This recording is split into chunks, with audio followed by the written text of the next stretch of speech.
नमस्कार दोस्तों, ईडुको सीरीज में मैं सुभाष आपको फिर से स्वागत करता हूं। इसके पिछले क्लास में हम लोग बहुपद समाप्त कर चुके हैं और बहुपद से ही द्विघात समीकरण रिलेटेड है, इसीलिए इसके बाद हम लोग आज अब द्विघात समीकरण शुरू करेंगे। देखिए, द्विघात समीकरण होता क्या है, सबसे पहले इसके बारे में समझना है। द्वि और घात समीकरण यानी कि एक ऐसा समीकरण जिसमें कितना दो घात होता है, तो इसीलिए उसका नाम दिया जाता है द्विघात समीकरण। तो इस द्विघात समीकरण का क्या बोले, द्विघात समीकरण का देखिए मानक रूप बोला जाता है या इसी को व्यापक रूप बोला जाता है। व्यापक रूप बोला जाता है।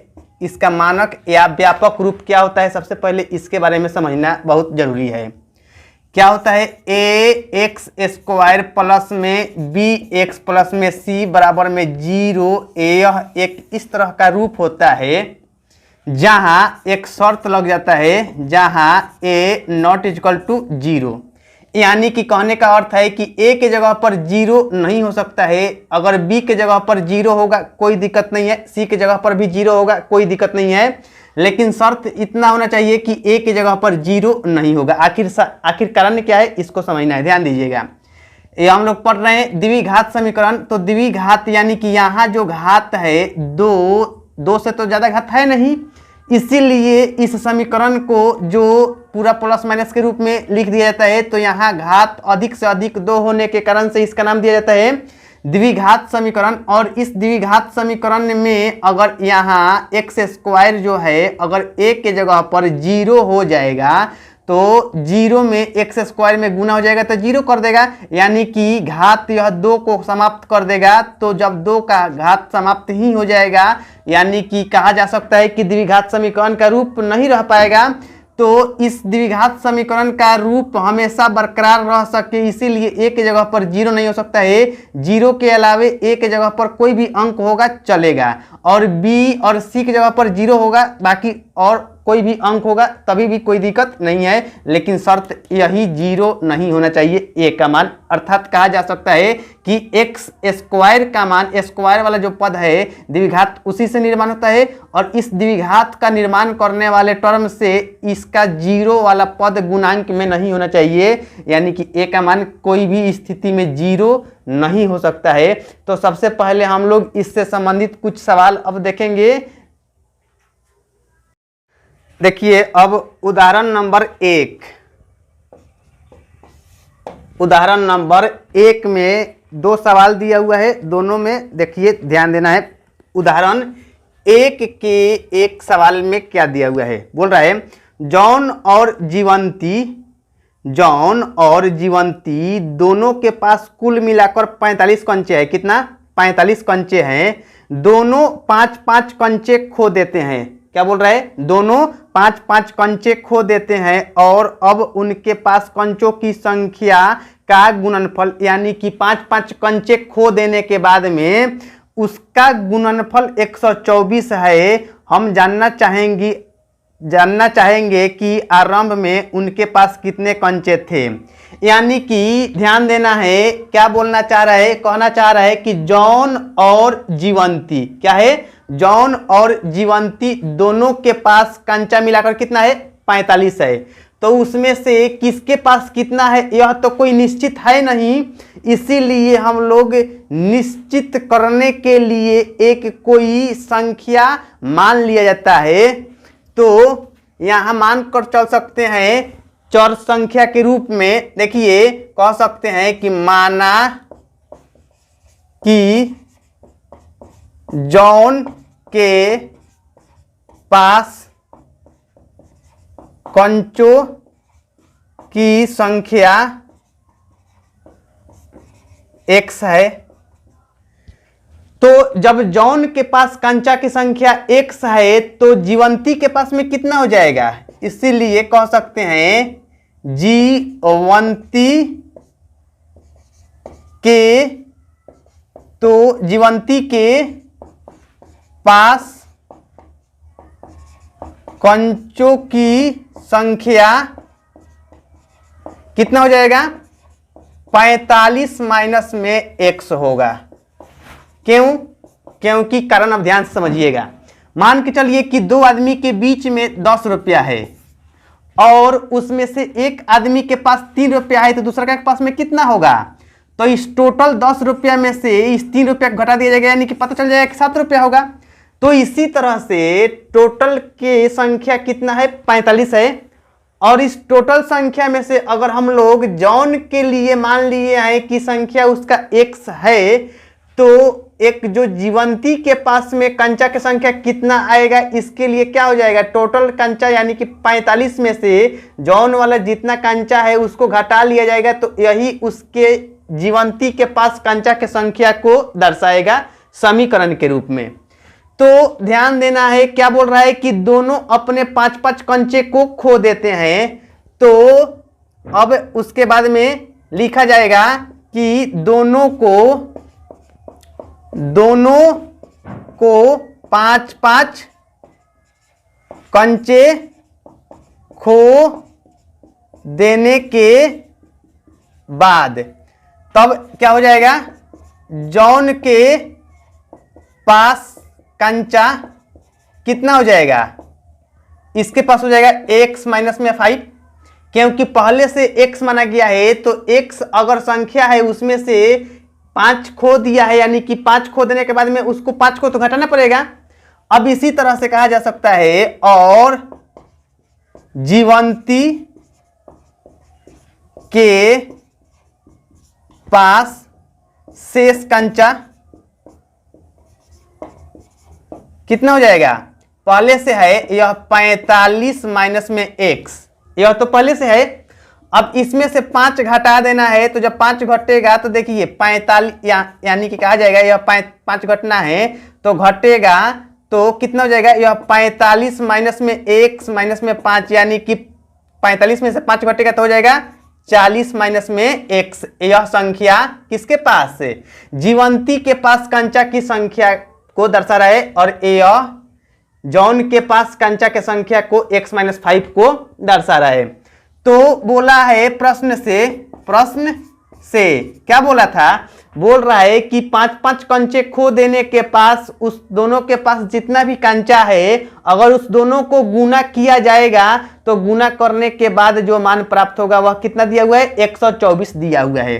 तो प्रश्न से यानी कि इसके पास कितना है कंचा, x माइनस 5, यह जॉन वाला के कंचा हो गया, और जीवंती वाला कितना है 40 माइनस में x बराबर, यानी कि यह जॉन और यह जीवंती के कंचा को आपस में गुना किया गया, तो गुना करने के बाद संख्या दे रहा है कितना, 124, तो 124 लिखा गया।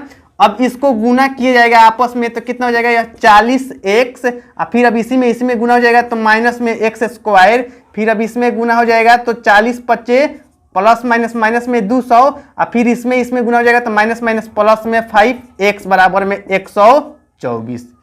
अब देखिए यहाँ समीकरण को सजाया जाए तो यहाँ कितना हो जाएगा, यह माइनस में x स्क्वायर और यह प्लस में 5x, प्लस में 5x, और उसके बाद यहाँ देखिए यहाँ 40x और 5x मिल के हो जाएगा 45x, तो डायरेक्ट 45x लिखा गया। और यहाँ कितना है, माइनस में 200, और इधर ध्यान दीजिएगा कि जो 124 उधर प्लस में है तो इधर आएगा तो माइनस में हो जाएगा, माइनस में 124 हो जाएगा बराबर में 0। अब इसको क्या हो जाएगा कि माइनस में x स्क्वायर प्लस में 45x, और यह एक साथ मिलेगा तो कितना हो जाएगा 324 बराबर में 0। अब उसके बाद ध्यान दीजिएगा कि यहाँ अगर यह जो माइनस वाला चिन्ह है इसको हम लोग चाहेंगे तो कॉमन भी आसानी से निकाल सकते हैं, तो कॉमन निकाल दीजिएगा। तो ध्यान देना है यहाँ क्या हो जाएगा, माइनस कॉमन निकाल गया है तो x स्क्वायर और यह प्लस वाला माइनस में हो जाएगा 45x, और यह भी माइनस में है तो प्लस में हो जाएगा, यानी कि चिन्ह तो बदल जाता है, कितना हो जाएगा 200, 324 बराबर में 0। तब यह माइनस वाला अगर मान के चलिए कि यह भाग में आ जाएगा तो इसको तो जीरो बना ही देगा, यानी कि कह सकते हैं कि एक्स स्क्वायर माइनस में 45x प्लस में 324 बराबर में जीरो। तो यह जो हम लोगों को द्विघात समीकरण का रूप तैयार हो चुका है, तो इसी द्विघात समीकरण को हल किया जाएगा। तो हल करने के बाद जो कुछ मान प्राप्त होगा तो उसी के अनुसार उसका आंसर फिक्स कहा जाएगा। ध्यान दीजिए कि द्विघात समीकरण का व्यापक रूप क्या बोले हैं, बोले थे कि ए एक्स स्क्वायर प्लस में बी एक्स प्लस में सी बराबर में जीरो होता है। यह द्विघात समीकरण का व्यापक रूप होता है, यानी कि मानक रूप होता है। तो इसमें क्या होता है कि ए में और सी में यह गुना किया जाता है, ए में और सी में गुना किया जाता है, और गुना करने के बाद जो भी कुछ मान प्राप्त होता है तो उस मान को ऐसे दो भागों में तोड़ दिया जाता है कि दोनों को आपस में जोड़ने या घटाने से, क्या बोले, उसको ऐसे दो भागों में तोड़ दिया जाता है जिसको आपस में जोड़ने या घटाने से इसके जो दोनों मान को आपस में गुना किया जाता है तो इसके गुणनफल के बराबर होना चाहिए, और यह दोनों को जोड़ या घटाव करने से इस b के मान के बराबर होना चाहिए। तो देखिए यहाँ कहा जा सकता है कि a का मान कुछ नहीं है तो 1 है, यानी कि कुछ भी नहीं है तो 1 यहाँ साइलेंट होगा। तो 1 में इसमें गुना हो जाएगा तो 300, ध्यान दीजिएगा 324 में जब 1 से गुना होगा तो 324 ही रह जाएगा।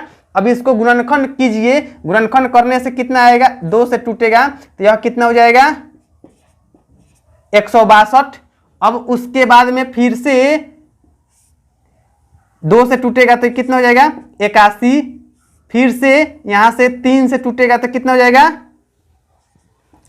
27, फिर 3 से 9, फिर 3 से 3 हो जाएगा। तो इसको देखिए अपने से यहाँ कुछ ऐसे अंकों को एक साथ पेयर बनाना पड़ता है जिससे कि पेयर बनाने के बाद में यह संख्या आपस में उससे दो भाग को बराबर बराबर रूप में बांट सके। तो ध्यान दीजिए यहाँ 2 दूनी 4, 4 दूनी 8, 2 दूनी 4, 4 तिहाई 12, 12 तिहाई 36। यह इतना दूर अगर लिया जाएगा तो हो जाएगा 36, यहाँ इतना दूर लिया जाएगा तो हो जाएगा 9, यानी कि 36 और 9 को अगर आपस में लेकर तोड़ा जाएगा तो 36 और 9 मिलके कितना हो जाता है 45, जो कि हमको कितना में तोड़ना है 45 में ही तोड़ना है। तो इसी तरह से यह लिखा जा सकता है, इसकी जगह पर एक्स स्क्वायर माइनस में, ध्यान देना है, यह गुना किए थे कितना आया था माइनस में 36x, और यह गुना करने से माइनस में 9x, यानी कि माइनस में 36 और माइनस में 9, यह दोनों आपस में जुट जाएगा तो कितना हो जाएगा माइनस में 45 और प्लस में 324 बराबर में 0। अब यहाँ क्या हो जाएगा x कॉमन निकल जाएगा, तो x कॉमन निकलेगा तो क्या हो जाएगा 2 x में से 1 x बचेगा, और माइनस में यहाँ x कॉमन निकलेगा तो कितना हो जाएगा यह 36 हो जाएगा, और यहां से भी कुछ कॉमन निकलेगा। देखिए 9 कॉमन निकलेगा, जब 9 कॉमन निकलेगा माइनस में 9 कॉमन निकलेगा तो यह हो जाएगा x, और जब माइनस वाला चिन्ह कॉमन निकल चुका है तो यह प्लस वाला हो जाएगा माइनस में, यानी कि 9 चिन्ह बदल जाता है माइनस कॉमन निकलने से। तब कितना हो जाएगा यहाँ कॉमन निकलने के बाद में 9 तिया 27, यानी कि 3, अब उसके बाद में बचेगा कितना 5, यानी कि 54 हो जाएगा।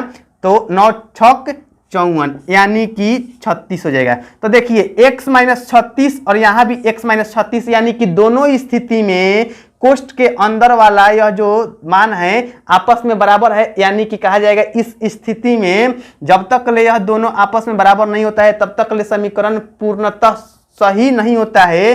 तो यहाँ दोनों का दोनों सही है, यानी कि समीकरण को हम लोग सही चल रहे हैं। तो ध्यान देना है। उसके बाद क्या किया जाता है, यह बाहर वाला और यह भी बाहर वाले को एक साथ लिखा जाता है, यानी कि x माइनस में 9 इंटू यह दोनों में से किसी एक को, यानी कि x माइनस में 36 बराबर में कितना हो जाएगा 0।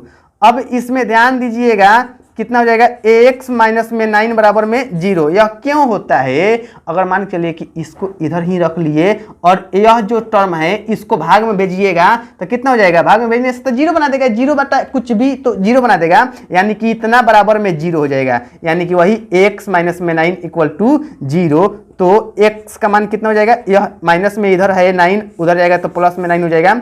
ऐसे ही जैसे कि मान के चलिए कि इसको इधर रखे थे और उसको उधर भेज दिए थे, तो एक बार क्या किया जाएगा, अगर मान के चलिए कि इसी को इधर रख के इसको उधर भेजिएगा तो यह अभी तो जाके 0 बना देगा, यानी कि x माइनस में 36 बराबर में 0 हो जाएगा।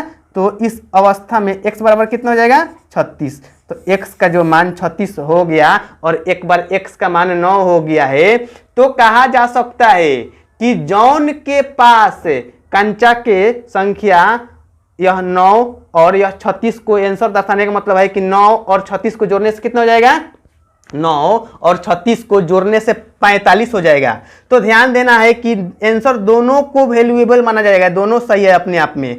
अगर जॉन के लिए x देखिए, अतः अंतिम हम लोग स्टेप में चल रहे हैं, तब लिखा जाएगा अतः जॉन के पास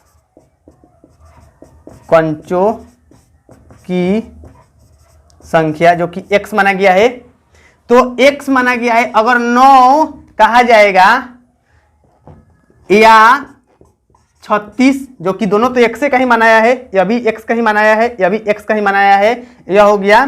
तो और जीवंती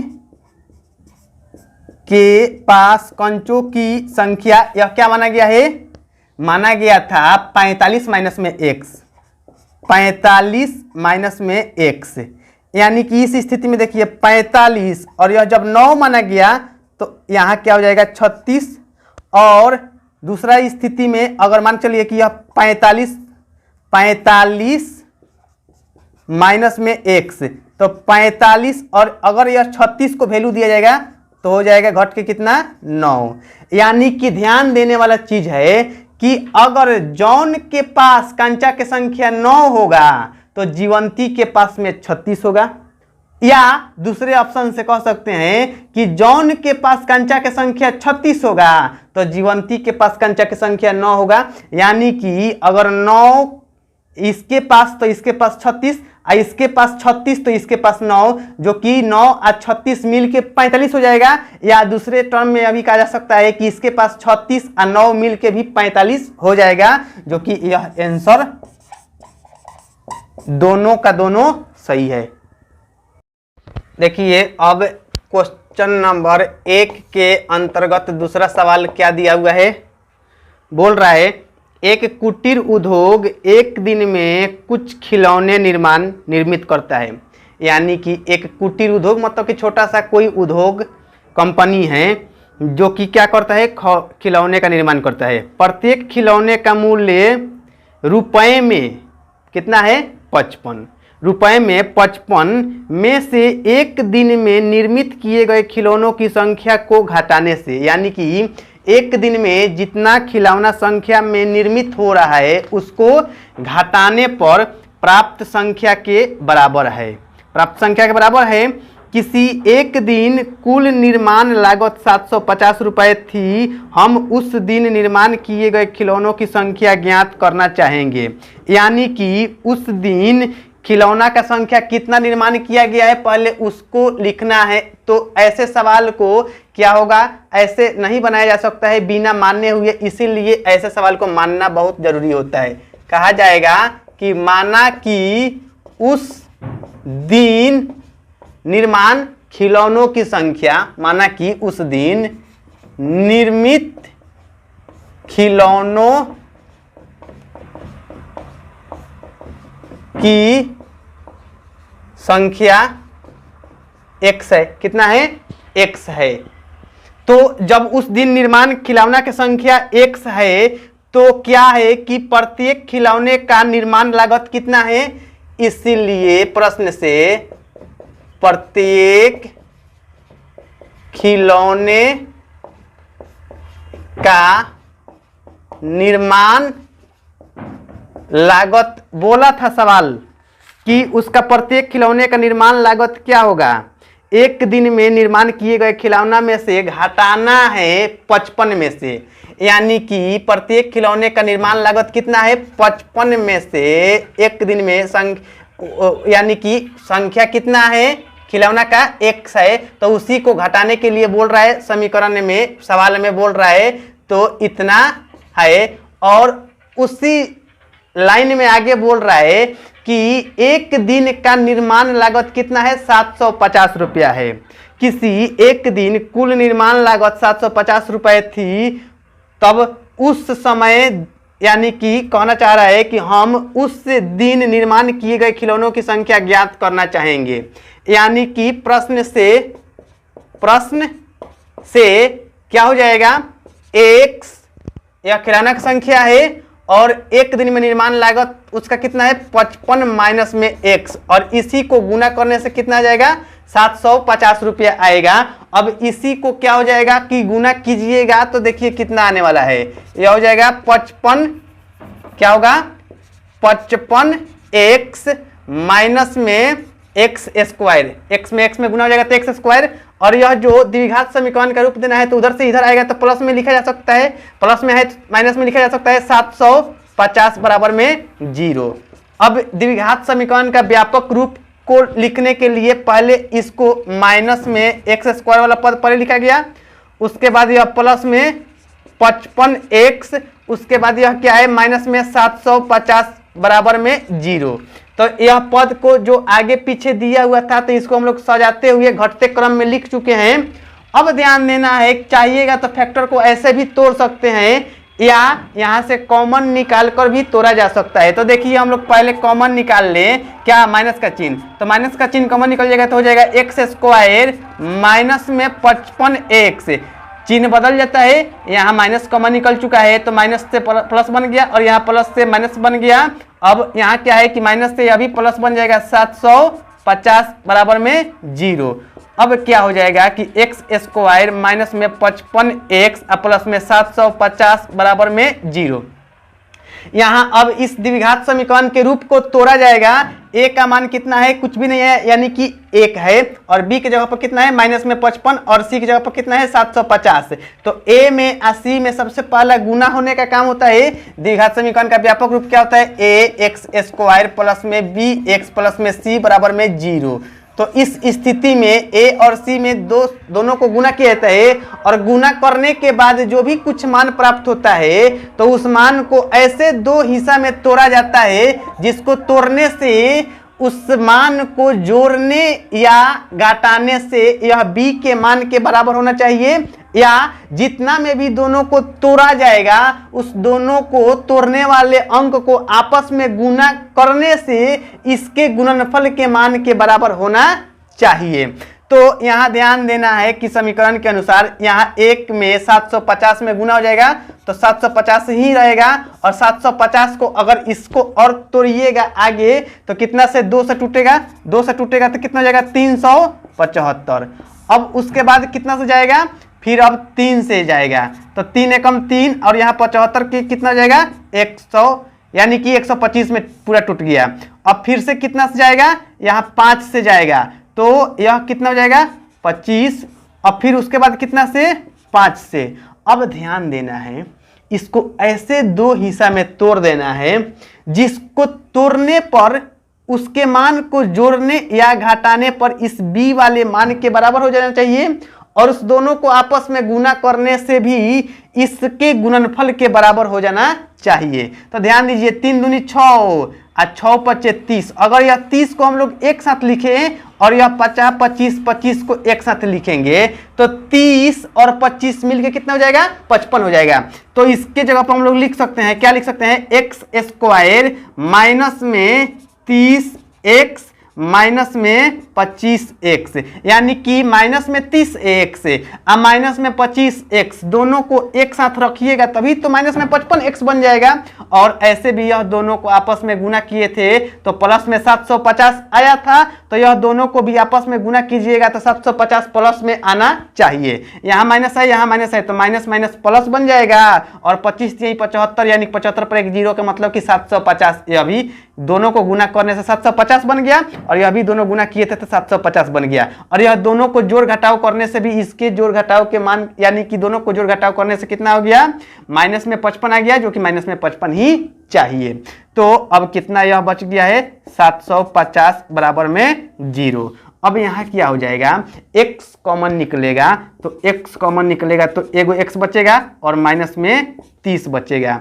और यहाँ देखिए कितना निकलेगा, 25 कॉमन निकल जाएगा, तो 25 कॉमन निकल जाएगा तो यहाँ x बचेगा और माइनस कॉमन निकल जाएगा, तो चिन्ह तो बदल जाता है, तो यह प्लस है तो बच जाएगा और माइनस। 25 तिहाई 75, 25 तिहाई 75 और 0 का 0 ही रहेगा। तो देखिए x माइनस 30 x माइनस 30 दोनों साइड में कोष्ठ के अंदर वाला पद आपस में एकदम बराबर है, यानी कि हम लोगों का समीकरण 100% सही चल रहा है।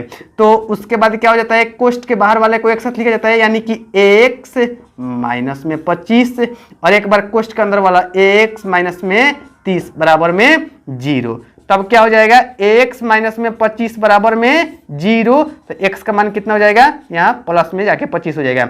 यानी कि यह कैसे आया है, इसको इधर भेज दिए हैं तो इतना बराबर 0 हो गया। अब इतना इधर रख के इसको 0 में भेजिएगा तो क्या हो जाएगा, x माइनस में 30 बराबर में 0 हो जाएगा।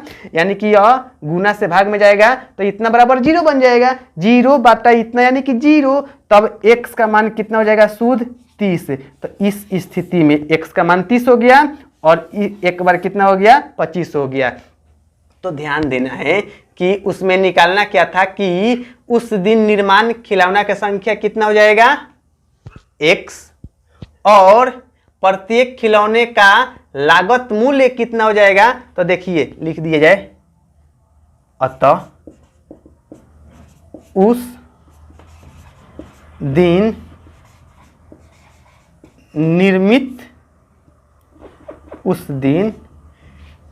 निर्मित खिलौनों की संख्या, निर्मित